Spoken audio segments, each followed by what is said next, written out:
মাছের ডিমের বড়া বানাচ্ছি।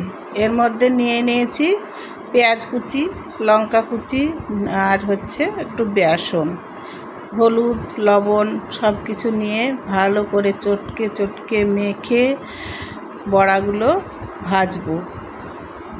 তো অনেকটাই এনেছিল আমার ছেলে, ফ্রিজে রেখে দিলাম। দিয়ে খানিকটা ভাজছি, তেল গরম করতে দিলাম কড়াইয়ে। দিয়ে যে একটা একটা করে তেল দিয়ে তেলের উপরে দেব, দিয়ে বড়াগুলো সব ভেজে নেব। খুব ভালো লাগে খেতে। বড়া হলে আর ডাল হলেই ভাত খাওয়া হয়ে যায়। তাই এগুলো ভেজে নিচ্ছি। দেখুন আপনারা, খুব সুন্দর লাগবে খেতে।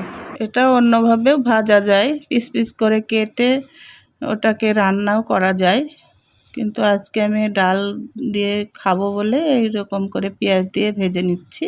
অন্যদিন আমি এটা পিস পিস করে কেটে রান্না করি, আবার মাছ সহ মাছের মধ্যেও ভেজে দিয়ে দিই, ভালোই লাগে খেতে।